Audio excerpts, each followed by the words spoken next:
Alrighty. Everybody got tonight's lesson? Good deal. Well, we are going to be beginning tonight with Daniel chapter 7. We're picking up with this section of the book. We're going to be dealing with chapters 1 through 6 in our Sunday morning series, Faith Under Fire, and then we've touched base a little bit in these chapters on some of our earlier sermons, just kind of overviewing the book, but to really dig into depth and to really get into detail, which this requires, we needed a study such as this. So we needed a study that was in depth. We could go verse by verse, ask questions, because this is very much like Revelation.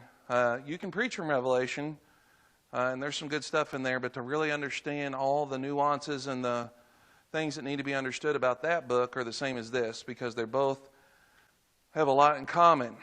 So we're going to begin with chapter 7, and we see that the book of Daniel naturally divides itself, as we already said, into two parts.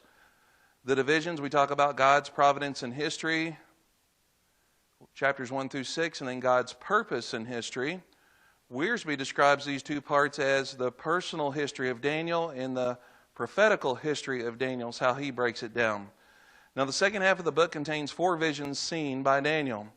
The vision of the 4 beasts, the vision of the ram and the goat, the vision of the 70 weeks, and the vision of the time of the end, in which God reveals to Daniel many things about his purpose and plan in history regarding the nation of Israel and the everlasting kingdom to come. In this lesson, we shall consider the vision of the 4 beasts found in Daniel 7, 1 through 28. And we begin by noting the vision described. So, in your Bibles, chapter 7, let's look at verses 1 through 14. Now, you'll notice right off the bat that primarily in our sermons thus far, we've been talking about what king? Nebuchadnezzar. So now we're changing to a different king. And actually there's 2 that we're changing to, but one isn't mentioned. And so if you study history, you'll find that Belshazzar, the one that's about to be mentioned here, there's some controversy over him, but he reigns with, we'll talk about it here in a little bit. But in the first year of Belshazzar, king of Babylon, Daniel saw a dream and visions in his mind as he lay on his bed. Then he wrote the dream down and related the following summary of it. Daniel said, I was looking in my vision by night, and behold, the 4 winds of heaven were stirring up the great sea, and 4 great beasts were coming up from the sea, different from one another. The first was like a lion and had the wings of an eagle. I kept looking until its wings were plucked. And it was lifted up from the ground and made to stand on 2 feet like a man. A human mind also was given to it. And behold, another beast, the second one resembling a bear. And it was raised up on one side. And 3 ribs were in its mouth between its teeth. And thus they said to it, Arise, devour much meat. After this I kept looking, and behold, another one, like a leopard, which had on its back 4 wings of a bird. The beast also had 4 heads, and dominion was given to it. After this, I kept looking in the night visions, and behold, a 4th beast, dreadful and terrifying and extremely strong. And it had large iron teeth. It devoured and crushed and trampled down the remainder with its feet, and it was different from all the beasts that were before it, and it had 10 horns. While I was contemplating the horns, behold, another horn, a little one, came up from among them, and 3 of the first horns were pulled up by the roots before it. And behold, this horn possessed eyes like the eyes of a man, and a mouth uttering great boast. So we'll stop there.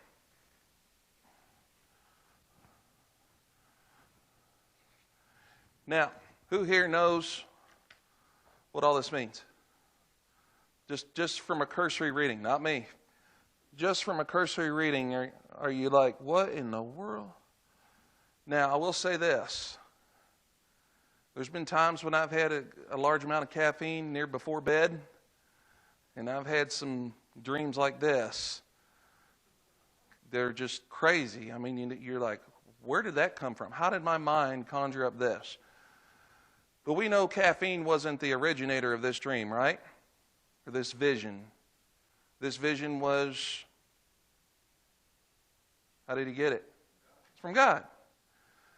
So, now we talk about the date of the vision. Well, the date of the vision received by Daniel in the first year of Belshazzar, king of Babylon. Now, this would be about 550 B.C. George Fall, in his commentary and his study on this, says 553. So there's a little variation, but that's the general time period. So 550, when Belshazzar became co-regent with his father Nabonidus.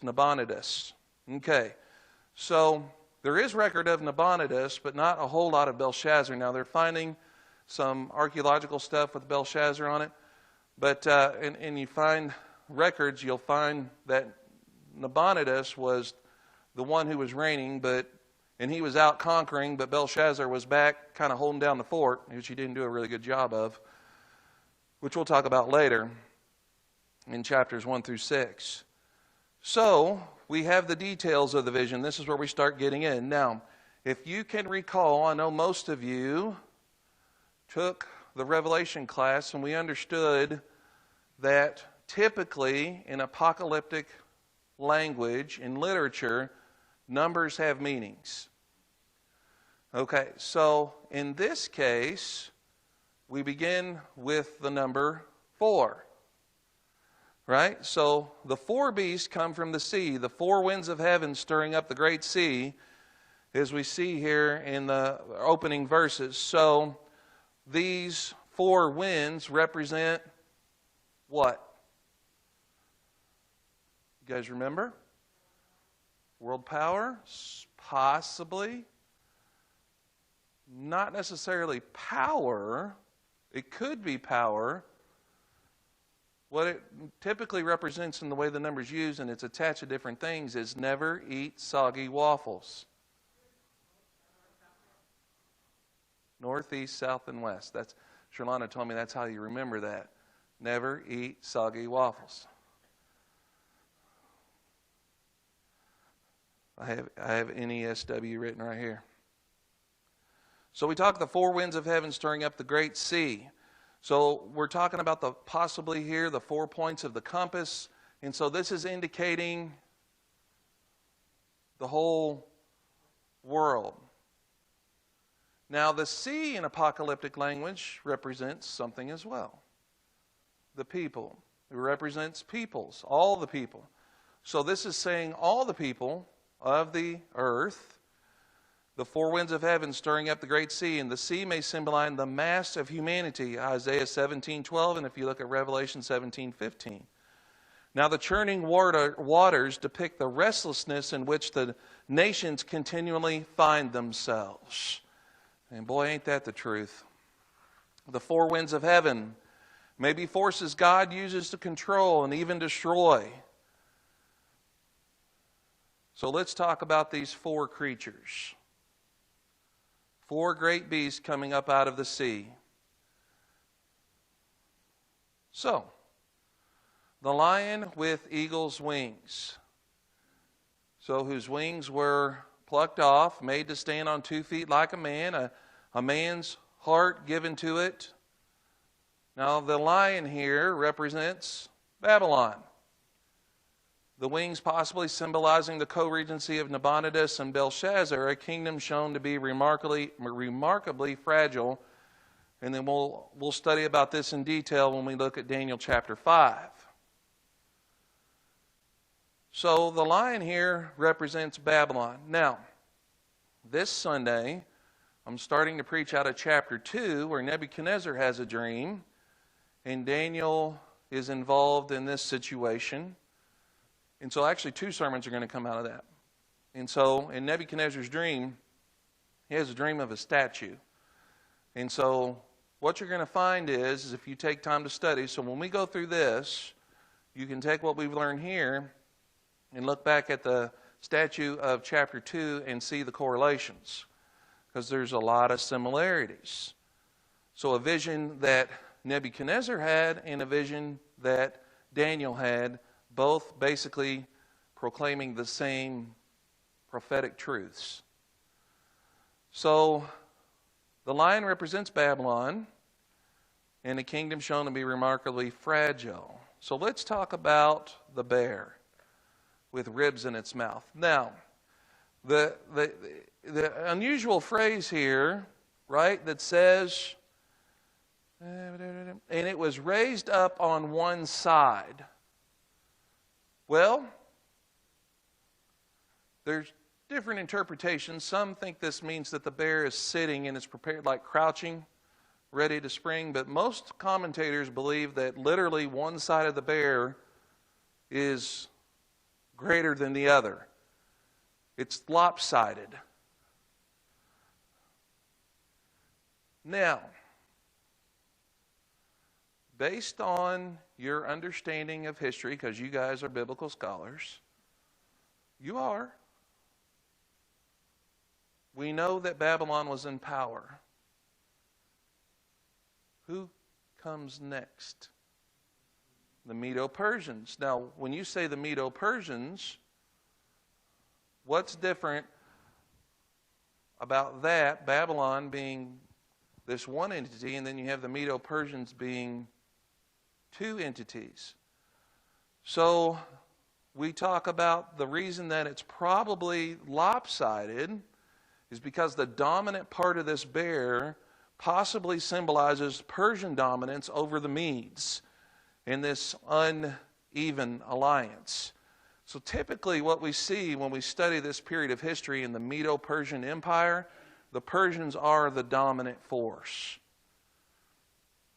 And so then we talk about 3 ribs in its mouth between its teeth. Now, if you've ever gone to like Famous Dave's or what's the one that we go, Sonny's on the hog hunt, you see Doug eating ribs, and he's got all kinds of stuff stuck in his teeth too, but it's not exactly the same.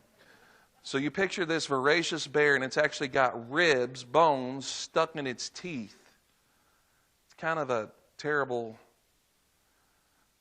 thing, and it's told to arise and devour much flesh. And again, this bear represents... Now let's talk about those 3 ribs. What could that mean? Well, possibly pointing to the 3 grand conquests of Persia, the Medes, Media, M-E-D-I-A, was a place, Lydia, and Babylon. The 3 great conquests possibly are what these 3 ribs represent. The bear represents, indeed, the Medo-Persian Empire.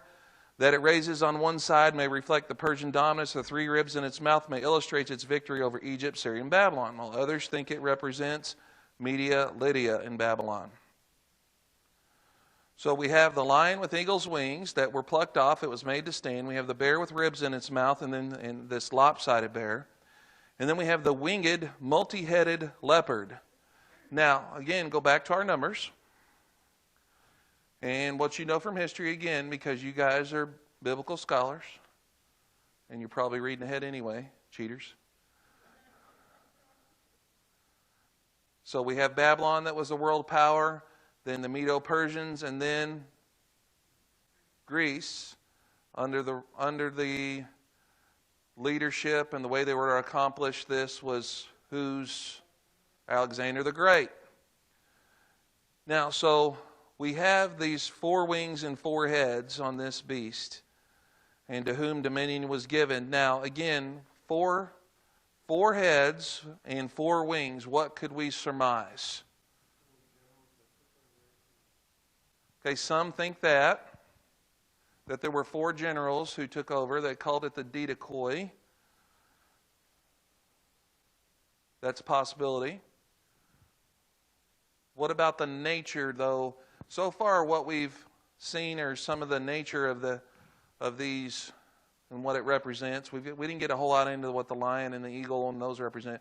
But what do you think 4 wings and 4 heads would represent? Go back to the number 4, what we already talked about. Okay, the world. Okay, so what about the world? What did we say? Okay, northeast, south, and west, so all directions. Okay, what kind of animal is this? A leopard. 4 heads and then 4 wings, and it's a leopard. So what could we conclude possibly about what it's describing here? Okay?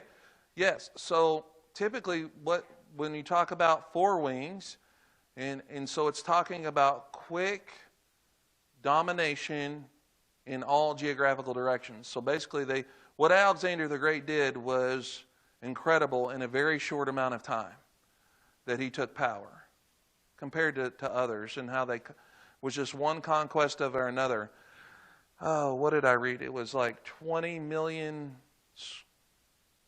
acres or something. I forget I don't know if that was in what stuff that actually laid out the size of the actual land conquering that happened in all directions when Alexander was in control. So the number 4, representing northeast, southwest, the 4 wings symbolized the extreme swiftness with which Alexander moved in his conquering campaign. So let's look a little bit more about this, specifically about Alexander and what he did. So in the spring of 334 BC, Alexander crossed over to Asia Minor to the head of an army of some 35,000 Macedonians and Greeks. 4 years later, he had overthrown the Persian Empire and established himself as its ruler by right of conquest. Another 4 years were spent in subduing the wild tribes of the Iranian plateau. In this short span of 8 years, Alexander had annexed almost 2 million square miles. That's a lot. Now, just to give you, again, I'm going back because the one place that I can wrap my head around, I want to say that Hoppy's property is 25,000 acres, and it's about, how many square miles was it? 25 or 30? Now 2 million of that, 2 million square miles, containing a population of more than 20 million. His accomplishments were all the more remarkable in view of the small force at his disposal. The rapidity of his conquest was due to military organization, the excellence of Alexander's generals, and his own superior leadership skills. So we talk about the wings, that represents the quickness. And then the 4 heads, again, these 4 heads may have faced other directions, indicating the range of Alexander's empire. Now, some of take these heads to symbolize the 4 major territories of Alexander's kingdom. Others see them representative of the 4 Hellenistic monarchies ruled by former generals of Alexander, the so-called Didache. So that's a possibility as well. So the Greek Empire maintained its unity only a short time after Alexander's death. Within 22 years after the close of his brilliant career in 301 BC, the empire was divided among 4 of his leading generals. So, we talk about the winged, multi-headed leopard. Then we have one that's different. Now I want you to tell me what this one looks like. Right? So far we have the first one that looks like what? Primarily? Lion. Second one looks primarily like a, and then what is this thing? The dreadful and terrible beast, exceedingly strong with huge teeth, devouring, breaking in pieces, trampling residue with its feet. And it's different from all the beasts before it. Unlike the other 3, it is not compared with any animal. But if it is the beast of Revelation, note that it was a conglomeration of a lion, bear, and a leopard. So if you want to read in Revelation 13, and again I would refer you to what we talked about there. Now you might be thinking, wait a minute, how could the things that Daniel's speaking of and the things in Revelation have any correlation, right? Now here's a general rule of thumb that we want to avoid, because we can say with certainty that a dispensational premillennial view of placing everything into the future is, oh gosh, come on guys, don't let me down. Right or wrong? It's wrong. So there's people here today that read the book of Daniel and say, this has not been fulfilled.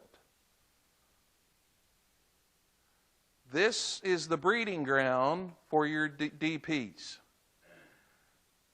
They take the things that are here and place them into the context of what they believe to be happening in the millennium, where Christ is going to come and reign on the earth, and then they're going to have all the different raptures and all that stuff, right? So they place these things that are happening now in the future from us. Are you with me? They're all in the future, but from this, when we read about when this was written. But the way we need to understand this is in light of fulfillment in Jesus, in His first coming, not so much His second. Okay? And so if we have that understanding, we're going to be a lot better off. Now, there may be some things when we get into the particulars where we'll take a better look. That's a general rule of thumb that we need to have, is that these things have been fulfilled in His first coming, not His second. Does that make sense? So, if we say that the beast of Revelation is possibly the same thing as this, then what could we conclude? If we're holding to that dynamic.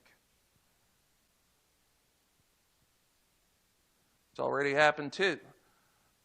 Now, if you remember, what did we say about the things and our approach? This is going back a little bit. What was our general approach to the things that we see, like with the beast that came out of the land and the beast of the sea? You guys remember those?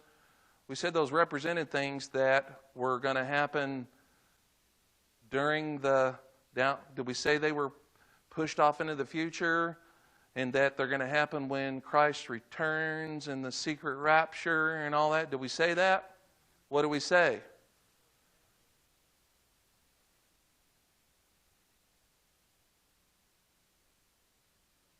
There we go. So these things were present and cyclical. You guys remember the train? Remember the thing on the train and everything was moving at one point? As this train moves through time, these things are cyclical. And so we have the one was representing religious power, and the other was representing political power. And we know that those things have been in conflict with the church ever since its establishment. Because we believe that the church age and all that began when? The last days began when? Yeah, right? When Christ was here and the church was established. That is the last dispensation. Those are the last days. So if these things were fulfilled, as we're going to see here. Now I wanted to say, the author of our lesson here is Mark Copeland, and we're adding to it stuff from Doc Smith and others, George Voll, and we're going to see that these things are being presently fulfilled, and some of them have been fulfilled. It's not something we're pushing off until when the tribulation and the rapture happens and all that stuff. Is everybody with me? So, unlike the other three, it's not compared with any other animal, but if the beast of Revelation, but if it is the beast of Revelation, note that it was a conglomeration of a lion, bear, and leopard. So there could be correlation here, right? Yeah, okay. Now, so this beast also had some other things going on. 10 horns, right? This is beautiful looking. Somebody spend some time drawing this thing, right? And then it had another little horn coming up among them, before whom the 3 of the first horns were plucked from their root, in which there were the eyes of man, and the mouth speaking pompously. Now, you're Daniel, and you've seen the winged lion, you've seen the bear, and you've seen the leopard, and now you see this. Where do you think that you might tend to just, your thoughts might go back to more than any? you'd probably be wrapped up in what was happening with the last one, right? I mean, the others were unusual, but nothing like this. And in fact, that's what happened to Daniel. We're going to see here in a minute. He's like, you got to tell me what's going on with that thing. 10 horns and one little horn, and then the 3 being uprooted and all. What does all that mean? Daniel wanted to know, and I bet you want to know too. Because so far, it makes pretty good sense, right? Babylonian, Medo-Persians, Greece. We've seen this play out in history. And if you've studied chapter 2, you're already like, well, this works perfectly with the statue, right? So, we're going to talk about those 10 horns and the one little horn later on. So now, in verse 9 through 12, we have an awesome judgment. Any questions so far? Okay. You're just anxious to hear what's going on with the horn. Okay, Barb, go ahead. Yep. Right?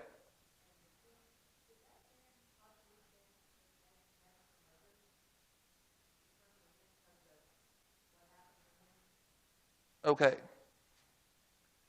I kept looking. In verse 4 you said, oh, okay. Its wings were plucked and it was lifted up from the ground and made to stand on 2 feet like a man. A human mind also was given to it. Could it be representing Nebuchadnezzar? Possibly. But this is chronologically later. Now, what's that? Yes. Yeah, but still could be representing his power because Babylon was at the height of its power under Nebuchadnezzar. So it's possible it could be. Some think it is representative of him. Now, we know the statue is, when he says the head of gold is you. This is possibly him, but not necessarily. Because as we already said, that the wings being plucked, this statue could be representative of what's happening of the instability of the reign of Belshazzar and Nabonidus. Okay? Good question. Okay, so let's look at verse 9 through 12. I kept looking until thrones were set up, and the Ancient of Days took his seat. His vesture was like white snow, and the hair of his head like pure wool. His throne was ablaze with flames. Its wheels were a burning fire. A river of fire was flowing and came out from before him. Thousands upon thousands were attending him, and myriads upon myriads were standing before him. The court sat, and the books were open. Then I kept looking because of the sound of the boastful words which the horn was speaking. I kept looking until the beast was slain, and its body was destroyed and given to the burning fire. As for the rest of the beasts, their dominion was taken away, but an extension of life was granted to them for an appointed period of time. So now that we kind of have an understanding of at least 3 of these creatures, and we see this judgment that's proclaimed, we kind of think we might know what's taking place here, right? So look at verse 12. As for the rest of the beasts, their dominion was taken away, but an extension of life was granted to them for an appointed period of time. So that would apply to who? Babylon, Medo-Persians, and the Greeks. Just think of it like this. When Rome was in power, was Greece's influence gone? Still very much there, right? What in the New Testament do we understand that Greeks' influence lived on? There's all sorts of things, right? What we talked about, what kind of Jews in Acts chapter 6? Yeah, right? And that's because they had, as a part of them, what culture? So it lived on, right? And it was extended period of time. But this last one, the 4th one, was different. Did you see that it was different in the way it was dealt with? So we still got to figure out what that was. Now, thrones were put in place, and the Ancient of Days was seated. His garment was as white as snow. So, you guys, again, probably understand. What does white garments represent? Purity. Yep. Now, we understand this too. In Mark chapter 9, verse 3, we talk about Jesus at the Transfiguration. The words there are used dazzling white. That Jesus appeared, this dazzling white. And then in Matthew 28:3, the angel that was at the empty tomb was clothed and looked white as snow, symbolizing purity. Now let's talk about his hair. He had his hair like pure wool, white again. Now what is this possibly representing? Wisdom. And in this case, we understand the Ancient of Days is sitting down on his throne. And what's about to happen? What is taking place? Judgment. And so this represents wisdom in that he is qualified to judge. His throne a fiery flame, and its wheels a burning fire. A fiery stream issued from before him, and 1 million ministered to him. 100 million stood before him. The court was seated, and the books were open.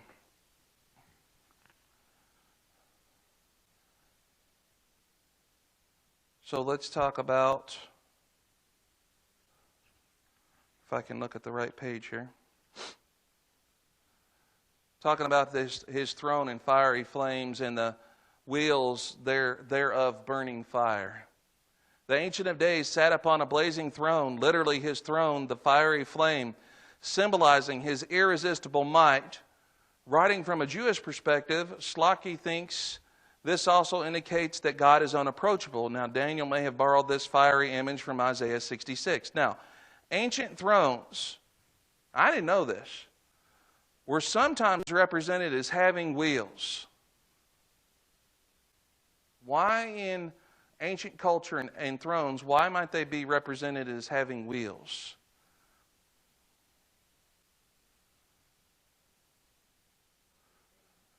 Change? What'd you say? Getaway? Okay.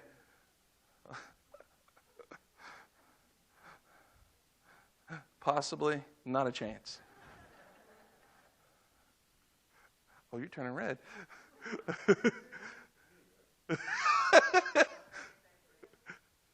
Okay. No, that is... It just doesn't make any sense. Why would a throne have wheels on it? You want to take a crack at it? Okay. So possibly something about, that is a possibility. Now, Ezekiel 10 represents the wheeled throne of God. The wheels point to the fact that God, now in this case, in Ezekiel, that God is not bound to one place.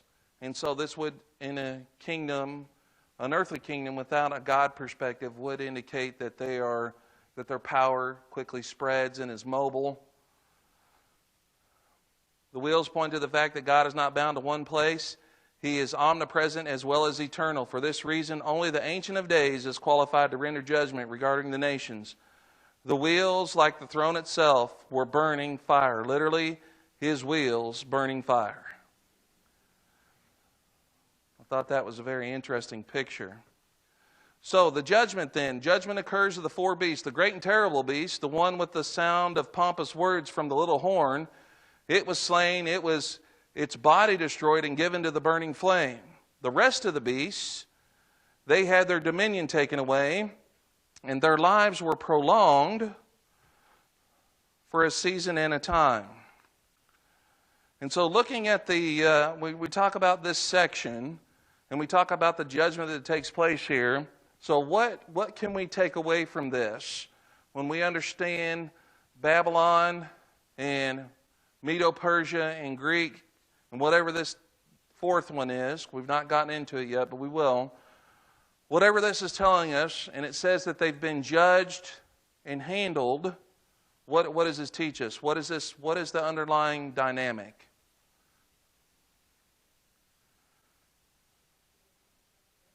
Okay?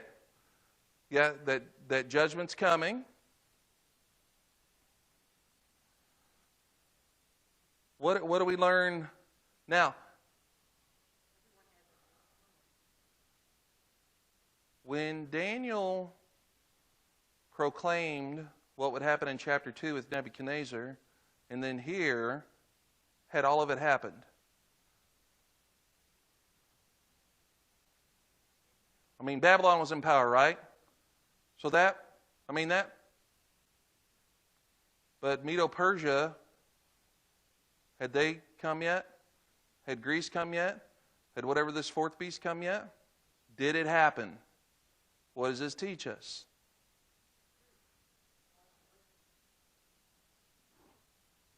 God's word what? Okay, so God's word stands.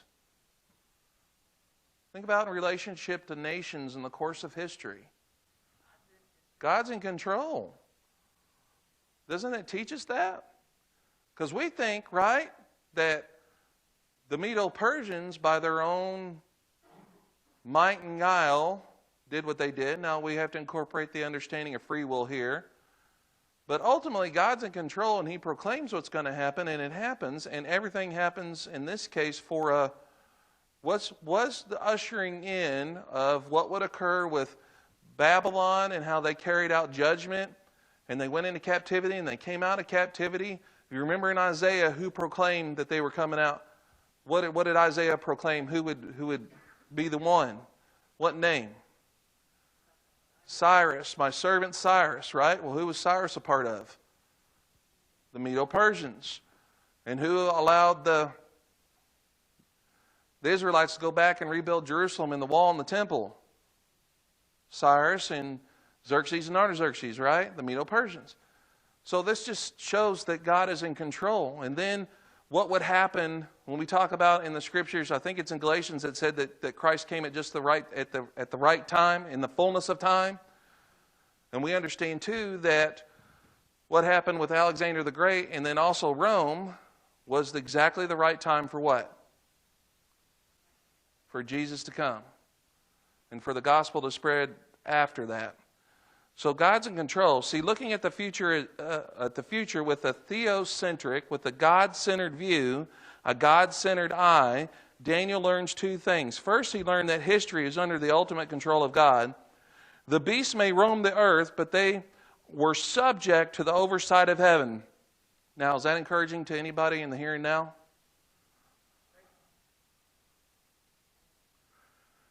Yeah. Second, the prophet saw that history was moving toward a climax in which righteousness would triumph over evil. So, we have the judgment of the four beasts. Then we have just an awesome passage of Scripture. Now, I'm not going to say too much on this because Eric's going to be preaching later, and he chose this passage of Scripture. So we're not going to settle in on this too much because I don't want to give everything away or steal all of his thunder. But let's look at verses 13 and 14. I kept looking in the night visions, and behold, with the clouds of heaven, one like a son of man was coming, and he came up to the Ancient of Days and was presented before him. And to him was given dominion, glory, and a kingdom, that all the peoples, nations, and men of every language might serve him. His dominion is an everlasting dominion which will not pass away, and his kingdom is one which will not be destroyed. Now, this is on the heels of what we just read about these other kingdoms. You see the contrast? One is an earthly kingdom, one is a heavenly kingdom, one is temporary in reign, one is eternal in reign, the earthly kingdoms are conquerable, but nothing can conquer the heavenly kingdom. I mean, there's just a stark contrast here. See, Daniel sees one like the Son of Man coming with the clouds of heaven, brought near to the Ancient of Days. To him was given dominion and glory and a kingdom that all peoples, nations, and languages should serve him. His dominion is an everlasting dominion, and his kingdom is an everlasting one that shall not be destroyed. And so, let me ask you a question here. This is prophesying about a specific event from Daniel's perspective that was going to occur in the future. And so my question to you is, what event? Destruction of Jerusalem? Any other thoughts or ideas? He said, destruction of Jerusalem. What's that? Okay, so what we're reading here in verses 13 and 14 is a prophetic vision of something that would occur. This is the church.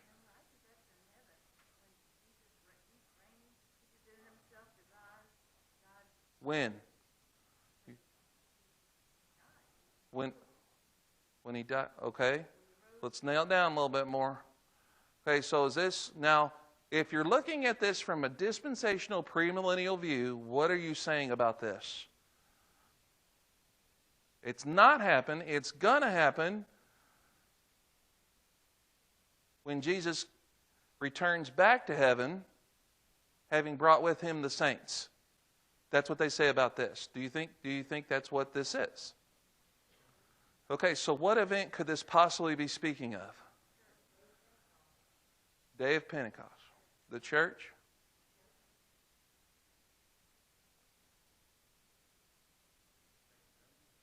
No, second coming would be the dispensational premillennial view.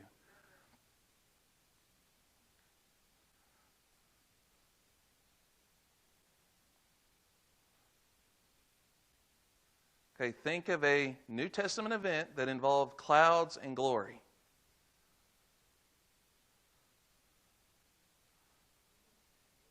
The ascension.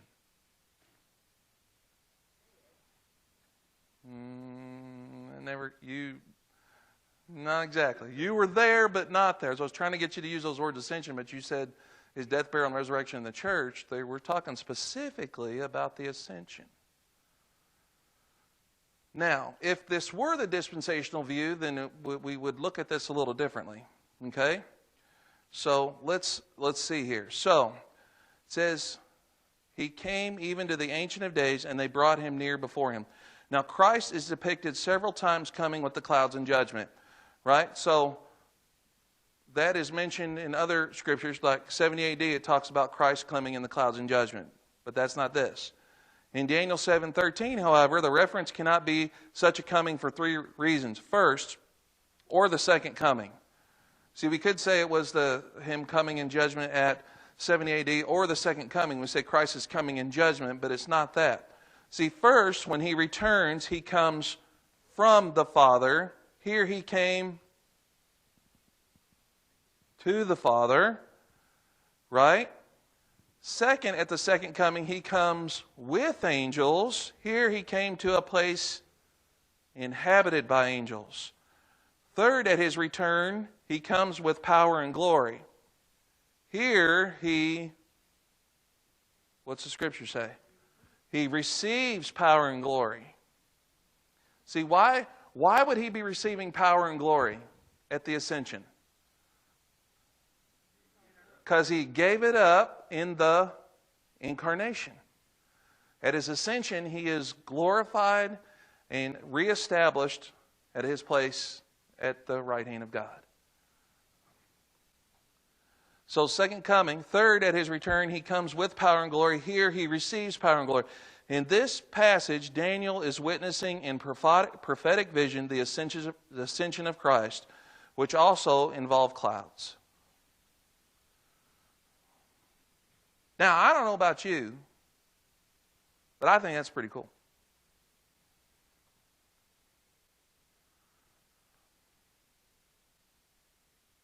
Okay.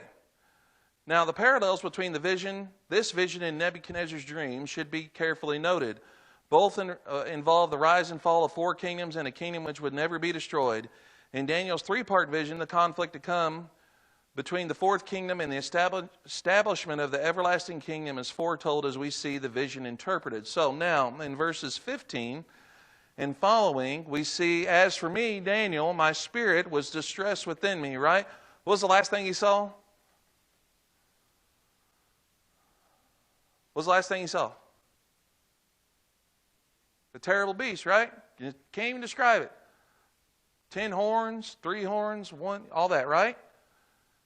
And the visions in my mind kept alarming me. I approached one of those who were standing by and began asking him the exact meaning of all this. So he told me and made known to me the interpretation of these things. These great beasts, which are 4 in number, are 4 kings who will arise from the earth. But the saints of the highest one will receive the kingdom and possess the kingdom forever, for all ages to come. So that's good news, right? Then I desire to know the exact meaning of the 4th beast. See, right? Did he ask about the first 3 yet? No, he wanted to know, what's going on with the 4th one? Because, that's the one that was messing with his head.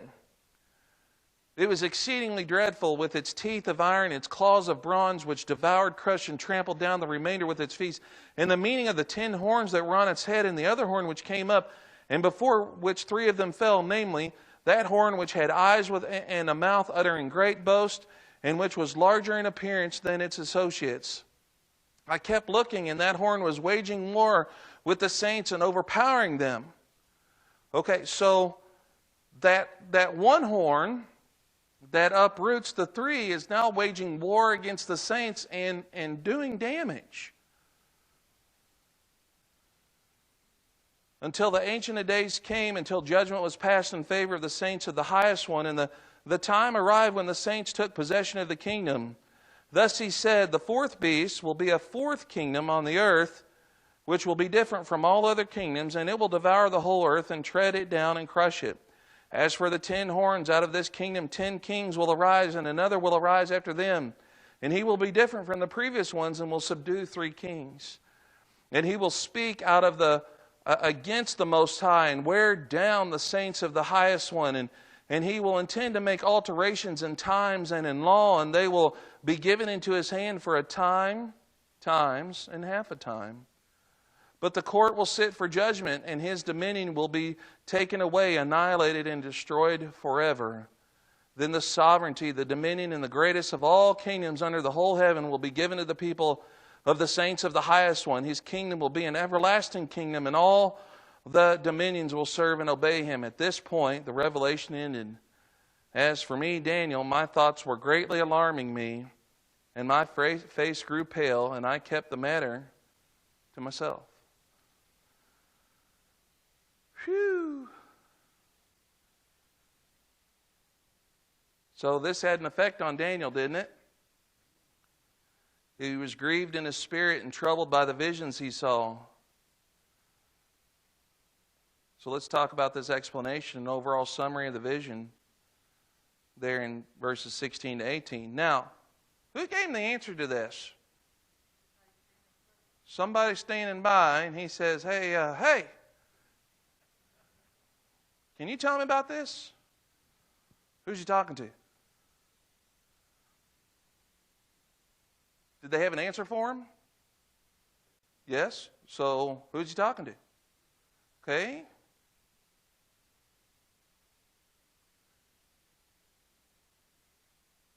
We said maybe Jesus.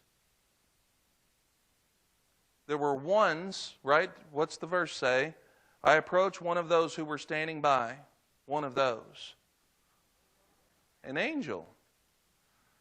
Now, we might have a clue as to who this could be. And you get 1,000,000 points because I mentioned this in one of the sermons on Daniel and his character, that when he prayed, he was interrupted in his prayer.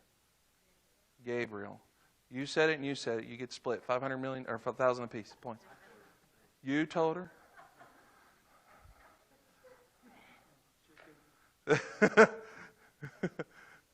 No, he didn't. She said, she came up with, yeah, Gabriel. We think possibly it could be Gabriel, or it could just be any angel.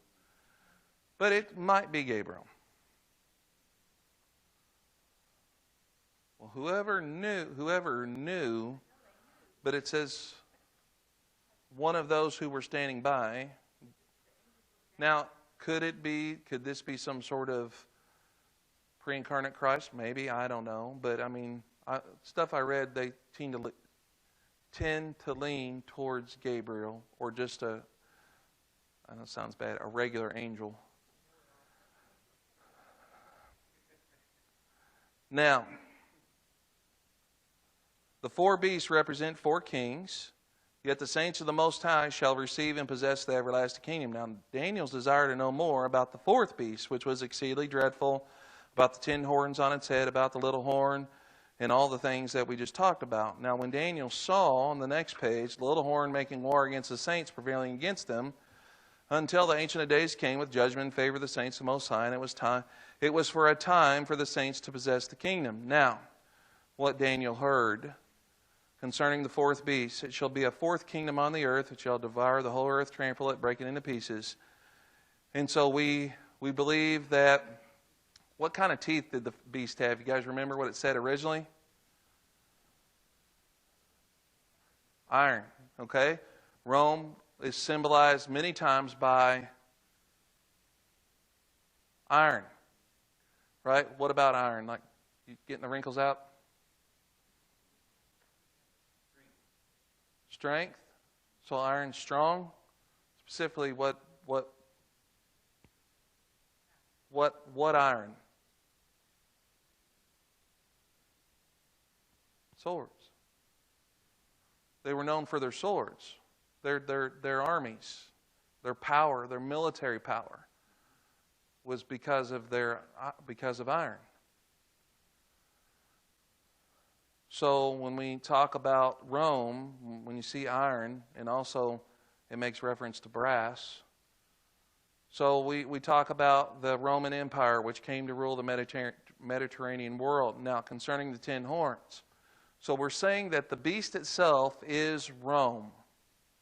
But what about these horns? Now, when we get to chapter 2, head,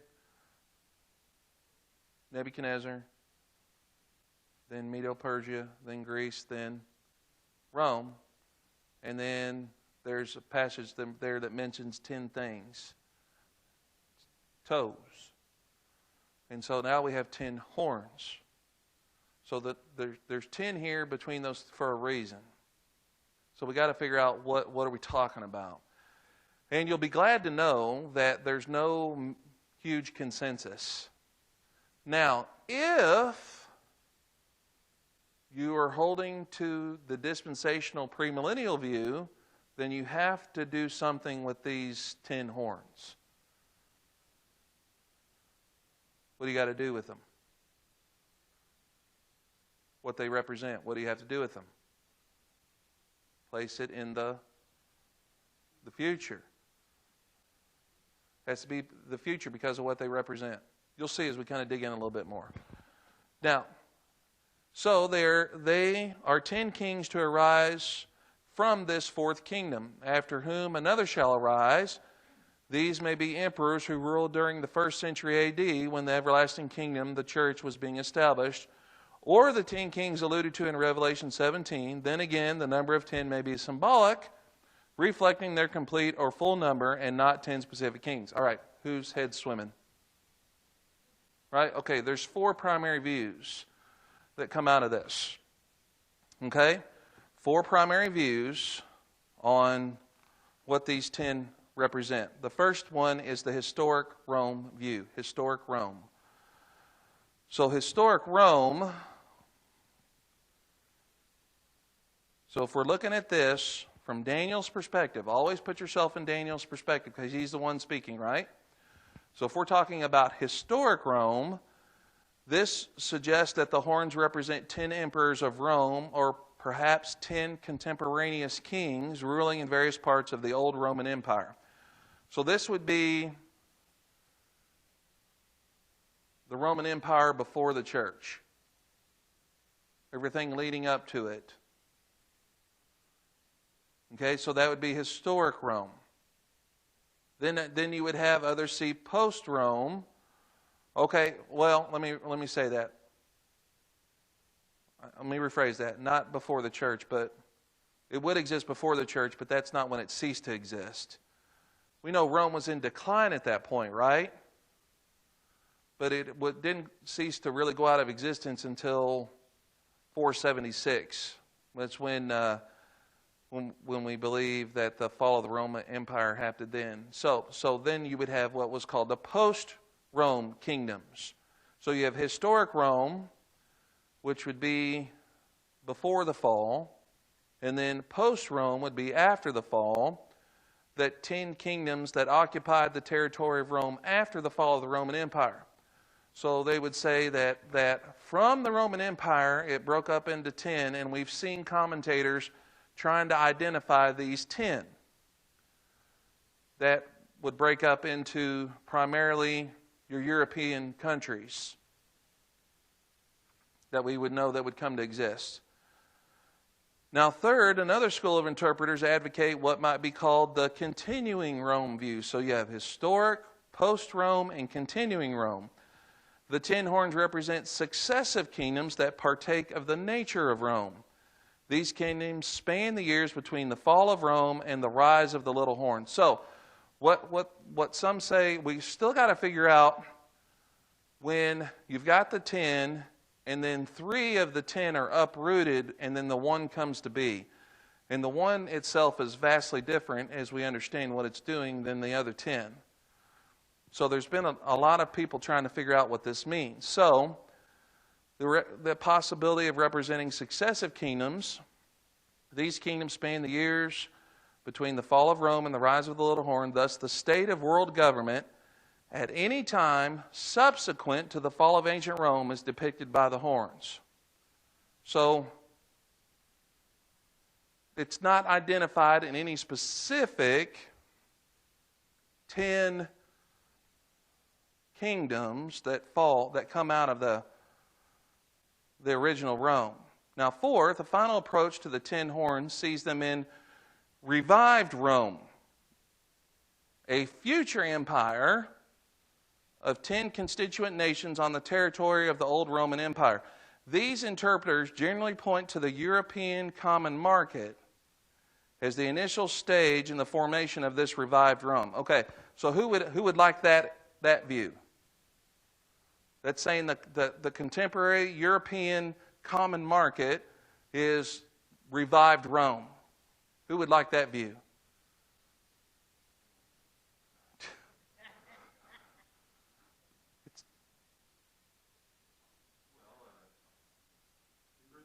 The premillennialists, the dispensational premillennials would like that view, because what are they trying to do? What are they always trying to do? They're trying to see what's happening. You ever heard one world order? You ever heard that? When that comes, what's going to happen in that world order? What's going to happen? The Antichrist, right? It's going to rise to power and rule everybody, right? You know what they say? So future Rome is represented by this. So they're saying that the beginnings of it in that geographic territory is what's happening with the European common market, right? Because you guys familiar with the whole Brexit thing? What were they trying to do? They're trying to leave the European common market. Now, does this have anything to do with this prophecy? I don't believe so. It's what? No, it sounds good. Yeah, this is the stuff that would be in concert with your Left Behind stuff. Because we're looking for the Antichrist, right? Because when you look at this passage of 10 and 3 and 1, and the 1 is different than all the others, and it speaks pompously and does all these other things, and what do they think? They're trying to identify that one horn as, not yet. What we're talking about in the dispensational premillennial view, they're trying to identify the one horn as the Antichrist.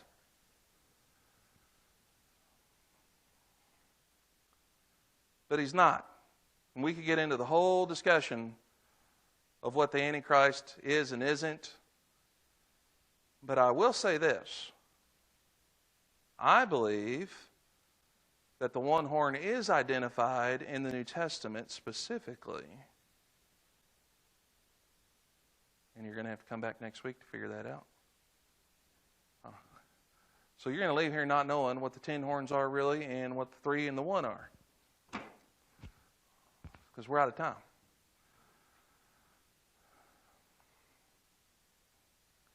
Now, there is one view that I believe is the strongest and that I think there's the most evidence for and makes the most sense. And if you properly understand If you properly understand the Antichrist, you already know it can't be that, because the Antichrist is not an individual, right? Because the Antichrist is what? Anybody who denies flesh and blood Jesus Christ.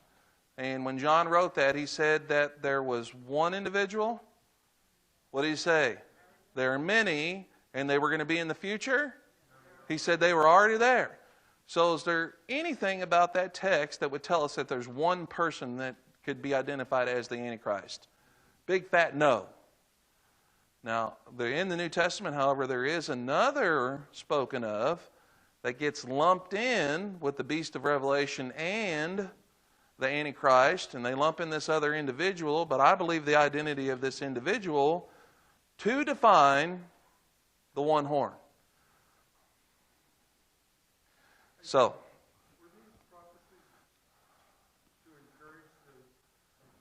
yeah, see, ultimately apocalyptic literature and apocalyptic writing is to encourage those in that moment in time, because at that moment in time, when things are happening, this writing would be an encouragement to those who were undergoing intense persecution. And we're going to see, I think we're going to see that the 10 horns and the 3 and all that. Now, I think there's 2 really good possibilities about the identity of the one little horn with the big mouth. There's 2 really good possibilities, and I wouldn't fight you over it, but I would fight you over the fact that it's not the Antichrist. But the 2 really good possibilities, because of it does involve intense persecution. That this writing is dealing with. So the persecution that they were enduring and would endure as the people of God, and also the church would endure as well. And we know that happened especially with Babylon, and then it got better under the Medo-Persians. They were allowed to go back. And then we know the time of the intertestamental period where things were not good, and Alexander the Great was doing his thing. That was not a good time for the Jews. And then Rome came along, and then things got worse. And then the church came along while still in Rome, and it got worse. It even got worse. So there's persecution all along the way, and so this apocalyptic language and understanding that those that are members of God's kingdom will prevail, and that God will prevail is always encouragement. Okay, so of the things that we got through, hopefully some of it makes good sense, and then we'll kind of clear up some of these other things, since we left you with the cliffhanger like they used to do on $6 Million Man, when it was part 1, part 2, and then you had to find out if Lee Majors was going to live or not. So, I'm the only one that watched that. She's so disappointed. All right. Well.